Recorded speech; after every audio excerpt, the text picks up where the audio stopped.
Muy buenos días, Panamá. Hoy es miércoles 11 de octubre.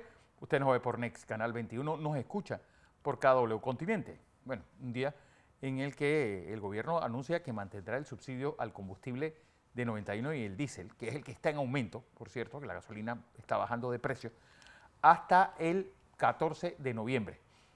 Gabinete autoriza enviar nuevamente el contrato minero a la Asamblea, haciéndole las correcciones. Vamos a tener dentro de un momento una entrevista sobre cuáles fueron las correcciones que realizó el gobierno nacional. Un día también en el que el policía anuncia que capturó a varios de los sospechosos de haber intentado, ayer en ese robo frustrado del Banco Aliado en el área de Brisas del Golf. En el mundo, bueno, expectantes, ¿qué va a pasar en esta ofensiva terrestre que se ha anunciado? Se va a hacer sobre Gaza. Un día también en el que Lidia, pues un huracán, toca la costa de Jalisco en México. Es un huracán categoría 4. Además, bueno, recuerdo las decenas de hoy, 9, 3, 0 y 2. Don José. Buenos días, Fernando. Buenos días. Buenos días a toda nuestra audiencia que nos sigue en KW Continente Radio, Canal 21 Next TV. Como siempre, gracias, Fernando, le brindamos el paquete informativo. Usted decide. Fernando, algunas cosas importantes. Un día como hoy, hace quizás 55 años, el 11 de octubre, era un viernes. Era un viernes. Se dio un golpe aquí en Panamá, dirigido por el coronel, el teniente coronel Omar Torrijos y el mayor Boris Martínez. Después se desarrollaron una serie de acontecimientos. Lo que quiero rescatar que paralelo a que se dio este golpe aquí en Panamá, simultáneamente no. Una semana antes, el 3 de octubre, el general Juan Velasco Alvarado daba un golpe de Estado, también militar, jefe del Estado Mayor Conjunto de ese ejército peruano, dio un golpe de Estado también a Velasco, ¿cómo se llama? A Fernando Belaúnde Terry. A Belaúnde Terry, Fernando Belaúnde Terry, en Perú. Unos días más tarde, en Panamá, se daría el golpe bajo la dirección del mayor Boris Martínez, el teniente coronel y el director ejecutivo de la Guardia Nacional, que el primero, el de Perú, tenía planeamiento y sabían lo que iban a hacer. En Panamá, el golpe tuvo su origen en una disputa institucional que después generó en un proceso político que bueno, más tarde. que todo lo que podía salir mal en 1968 salió peor. Sí, claro, ¿por qué? La clase política fueron los soberanos irresponsables que había antes del 68, que aquí nos han pintado como que eran los angelitos de la caridad, y eran unos macatraqueros iguales que la democracia institucional de ese momento estaba en crisis. Bueno, tanto que había un golpe de Estado técnico en febrero de ese año. Bueno, tuvimos dos presidentes. Tuvo dos presidentes. Tuvimos un proceso electoral que no se definió sino en meses. Y sobre todo, hubo de todo. De manera que es bueno que los jóvenes lean la historia y sepan hacia dónde nos llevó el estar pensando solo en mí y no en el país. Nosotros tenemos historia también en esto, y después el golpe de Estado generó en un proceso político que, entre otras cosas, nos dio el rescate de todo el área del Canal de Panamá. Eliminamos la quinta frontera en el último jalón generacional. Bien, Fernando, algunas otras cosas importantes. Primero, quiero advertirle a nuestra audiencia que tenga mucho cuidado con lo que usted está leyendo ahora, y particularmente con lo que está ocurriendo en Israel y en el área de Gaza. ¿Por qué le digo esto? Porque se ha detectado una enorme, brutal cantidad de desinformación que están saliendo desde las redes. X, la red que antes era Twitter. Instagram, Facebook, TikTok, usted nombre, y más todas las que no conozco, que están produciendo desde todos los países información falsa. Por ejemplo, ¿qué tipo de información? Información contra Israel, hablando de hechos que ocurrieron en otra época, en otros lugares, y la ponen como si fuera pasando ahora. O hechos que hubiese hecho Hamas ahora, como por ejemplo la decapitación de 40, 50 niños, bebés. Que tampoco, por ejemplo, el capitán Ronnie Kaplan, un excelente, bueno, él es de origen uruguayo, sí, pero es un capitán vocero de las Fuerzas Armadas, de las Fuerzas de Defensa israelíes. Cuando se le preguntó por parte de la periodista, qué pensaba de estos asaltos, él dijo, yo no le puedo confirmar eso. Él es el vocero de la Fuerza Armada. Además, es que está ocurriendo mucha desinformación. Entonces usted lo que tiene que hacer, de verdad, es las fuentes. Por ejemplo, el capitán Kaplan es una buena fuente, viene de la Fuerza de Defensa, de la versión israelita. Usted puede entender también de lo que está ocurriendo, no solamente en Hamas, sino por lo que dice Siria, o lo que dice el gobierno de Cisjordania, son dos grupos diferentes, o lo que dice el presidente de los Estados Unidos cuando usted lo ve hablando a él directamente, o lo que dice Sullivan, el secretario, el jefe el asesor de seguridad del presidente, o lo que dice el primer ministro de Inglaterra. O sea, usted tiene fuentes de cómo enterarse de la verdad. Y no se deje llevar por las redes sociales. Esto es un conflicto. Estas redes están promoviendo el odio, el racismo. Están desinformándolo a usted de parte y parte. Entonces, en la guerra, usted debe siempre aplicar una premisa. Una de las primeras víctimas de la guerra es la verdad. Entonces, tampoco debe confundirse usted de que el grupo Hamas es un grupo civil de Palestina. El Hamas no representa a los palestinos. Hamas es un grupo terrorista. No se confunda en eso. Financiado por Irán y que además de eso, tiene historia de atrocidades. Hamas, ese grupo. Igual que ISIS, igual que lo es Al-Qaeda. O Hezbollah. O Hezbollah. Son grupos terroristas cuya única intención es el asesinato. El odio que llevan encima. Han sido educados en ese odio. De manera que no confundamos una cosa con la otra. Tampoco perdamos la capacidad de tener una posición crítica frente a lo que está ocurriendo. Claro. La guerra nunca es el escenario para resolver los problemas políticos. Observe lo siguiente. Fernando, usted que conoce España. ABC Internacional, periódico ABC Español. Sí. ¿Es un periódico de izquierda o de derecha? Monárquico o de derecha. Y además, un buen periodismo usted puede leer. Tiene, bueno, es 1903. Les recomiendo que se lean el artículo de la ABC con respecto a las críticas que a lo interno en Israel se están haciendo contra Netanyahu. Recuerden que esta guerra sorprende a Israel porque quizás uno de los tesoros más importantes del pueblo israelita ha sido la capacidad de guardar seguridad en medio de una región de conflictos contra ellos. Si hay algo de la que digamos es la piedra preciosa de Israel es tener un sistema democrático protegido, blindado por una férrea seguridad.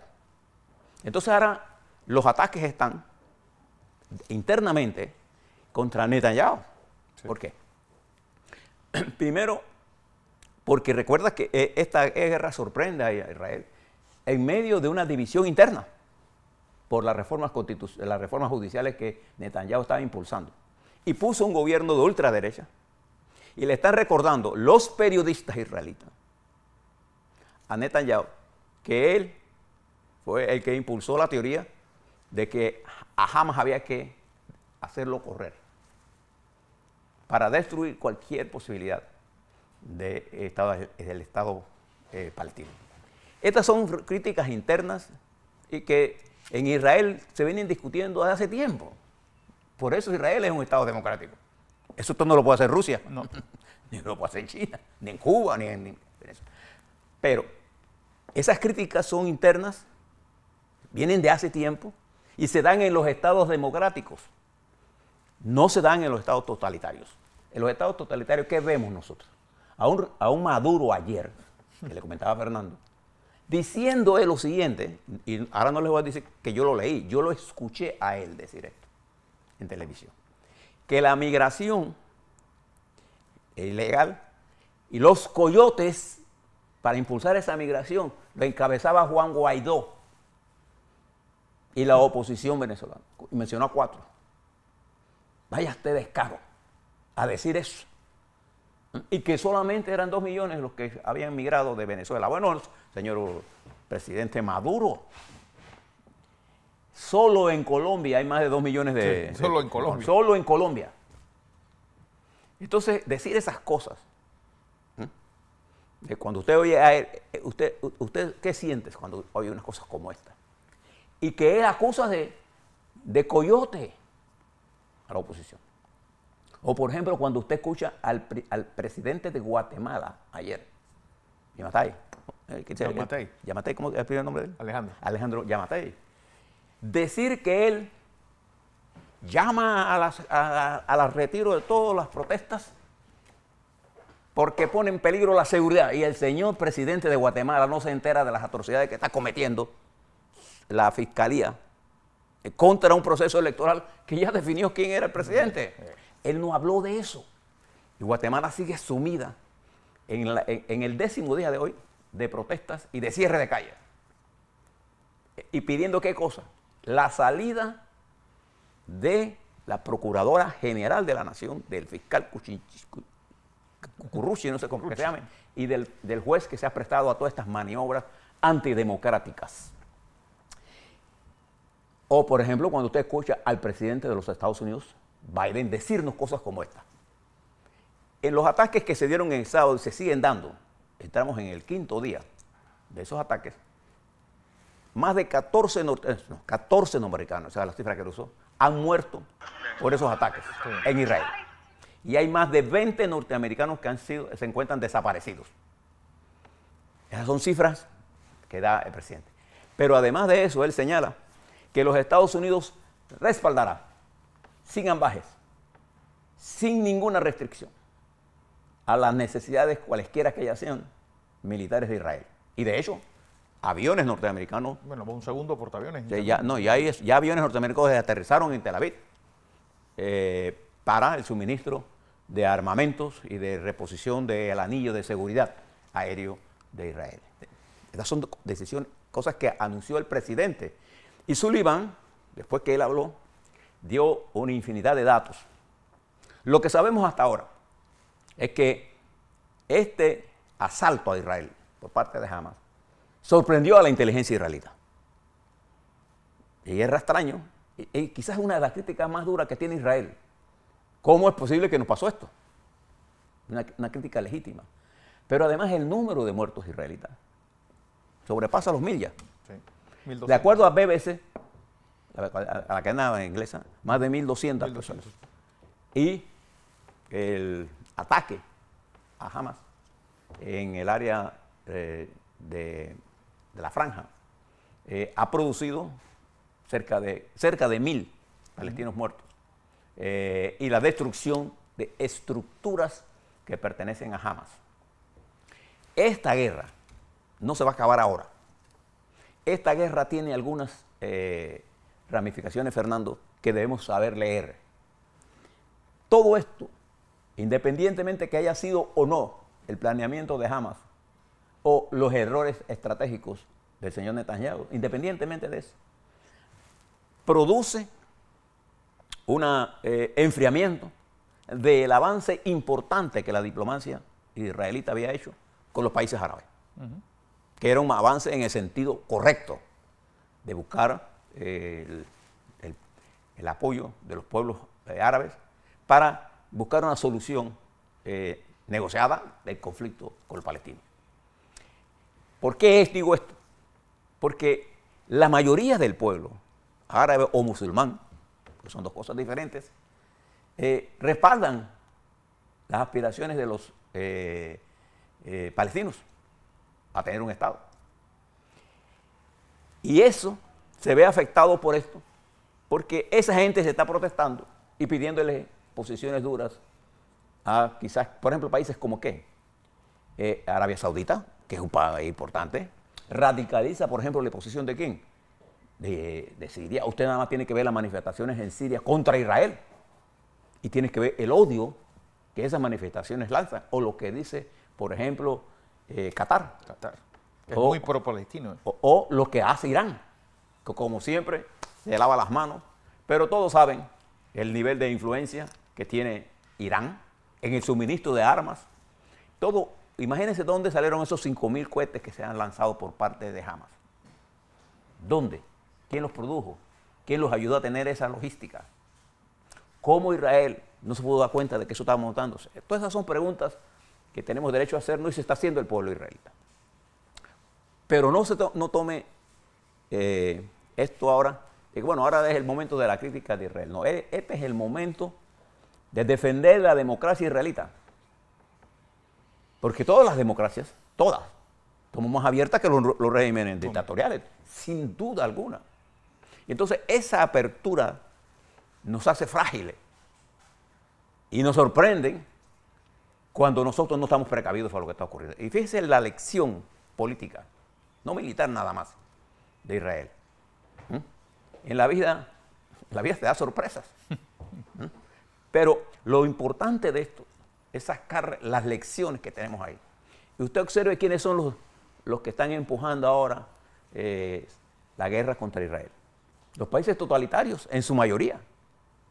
¿Qué dice Putin? Que Estados Unidos fracasó en la región, que Israel fracasó.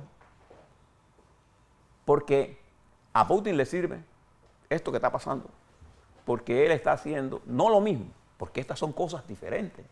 El ataque de Rusia a Ucrania tiene que mirarlo desde otra perspectiva.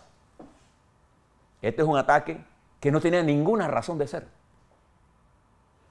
Lo de Israel es una respuesta a una de las más grandes barbaries que yo haya visto en los últimos años, en las últimas decenas de años. Entrar a sangre y fuego a disparar a lo que encontrabas en el camino. Observe nada más el brutal al padre de los gemelos esos. No, a los 260 asesinatos de un concierto.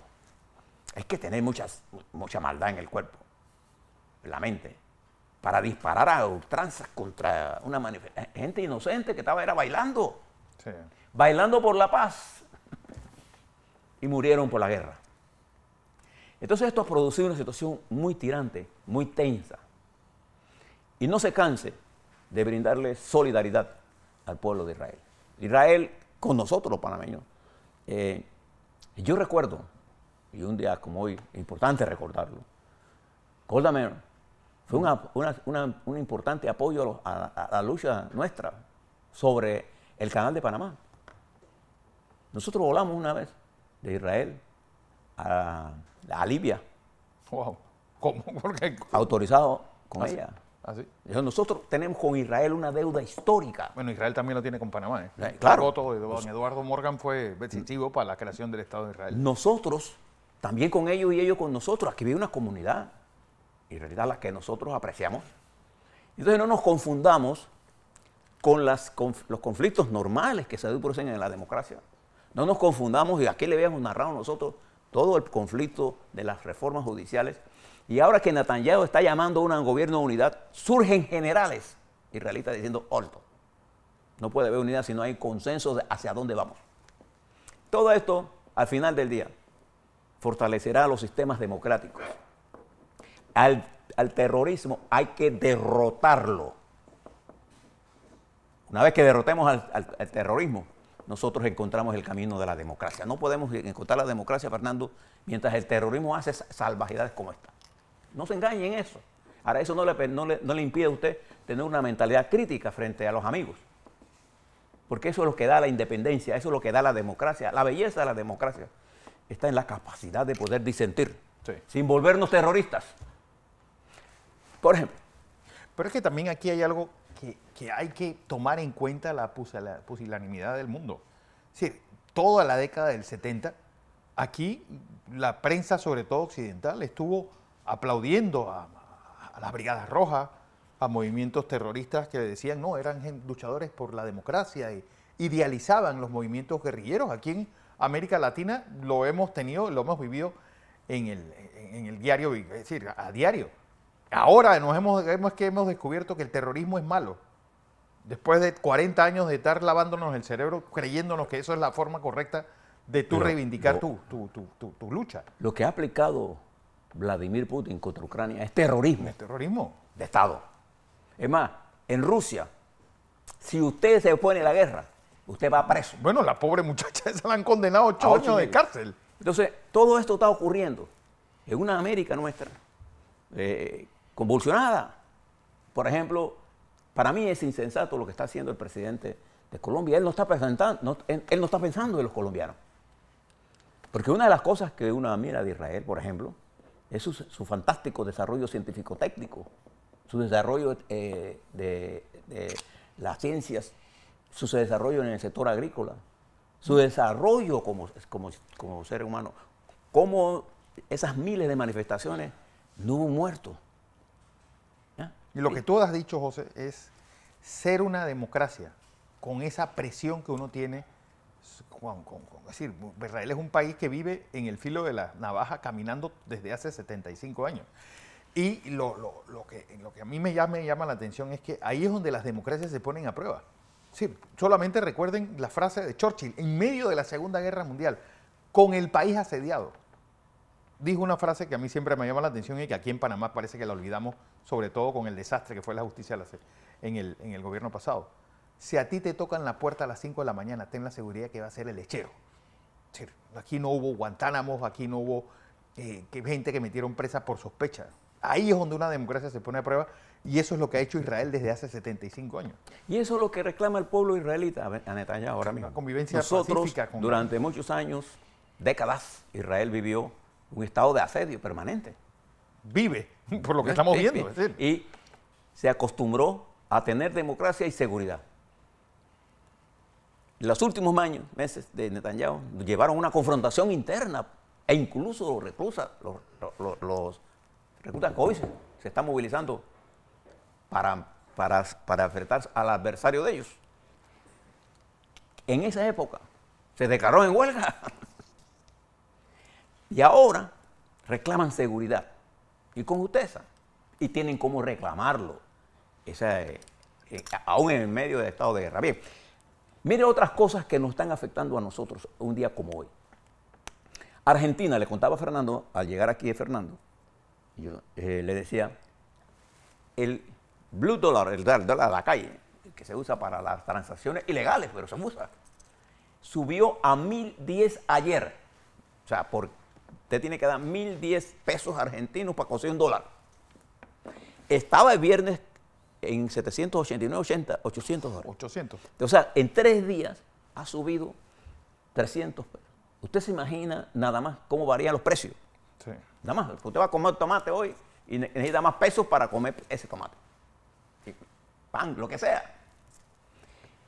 Esto ha llevado a esta inflación en la calle porque las ideas radicales de Milei tienen el primer efecto que han tenido es esta increíble. Acuérdate que el 22 hay elecciones.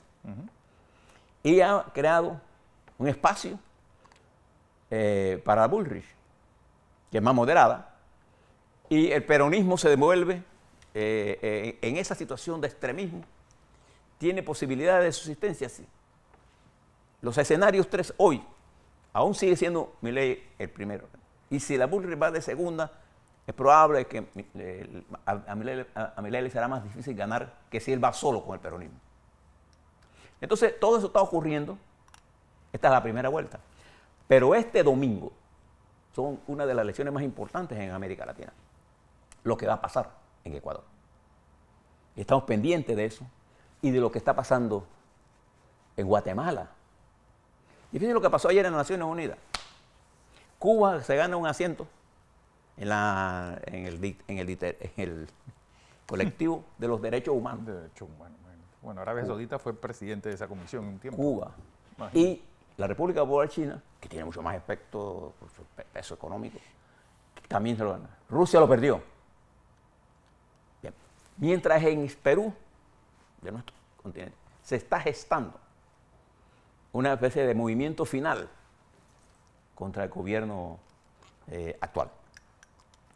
Y en Venezuela, el gran caudillo, Nicolás Maduro, ¿no?, diciendo toda esta torpeza que nos estaba mandando, se apresta para apretarle el cinturón a la oposición e impedir que pongan un candidato que tenga las posibilidades de ganar. Está tratando de ahogar el grito de libertad y democracia que el pueblo venezolano está aspirando. Porque sin libertad y democracia en Venezuela, nosotros los panameños vamos a sufrir toda esta cadena de migración ilegal que ha llevado al presidente de México a decir que vamos a hacer una discusión. Creo que es un paso importantísimo si van los 11 presidentes afectados, los que producen esto y los que recibimos esto.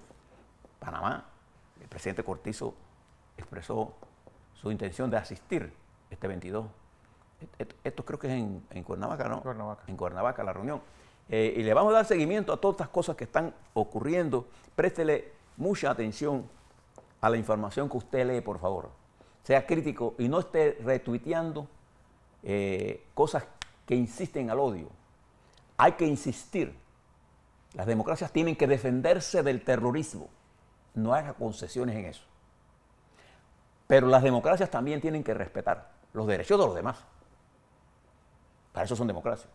Entonces, la solución del conflicto en el Medio Oriente no pasa por la guerra, pasa por las negociaciones políticas y la democracia. Pero tampoco se puede ceder territorio a la gente que solo piensa en la guerra. Pero, por ejemplo, ¿qué ha representado el Talibán para Afganistán? Nada. ¿Qué ha representado el régimen iraní para la libertad? La premio Nobel. Los mismos al-Assad. Es una mujer. En Siria. ¿Eh? Los mismos Siria. al-Assad, los Bachar y el papá. ¿Qué ha representado eso? Entonces, todo esto debe usted tenerlo en la mente y particularmente conviértase en un soldado de la paz. Y le recomiendo la solidaridad con el hermano pueblo de Israel. En un momento tan difícil, crea que jamás es igual de asesino con sus propios. Bueno, es que hay una guerra civil entre palestinos en el 2006-2007. En el 2006-2007, los miembros de Hamas asesinaban a palestinos. Y Yasser Arafat, el movimiento que él creó, Al-Fatah, es antípoda, es enemigo de Hamas. Y hubo gente que pensó que impulsando a Hamas se destruía. Entre ellos, varios miembros de la inteligencia israelí. Claro. Entonces, todo eso está ocurriendo en una región. Por eso es importante ser un soldado de la paz. Así es.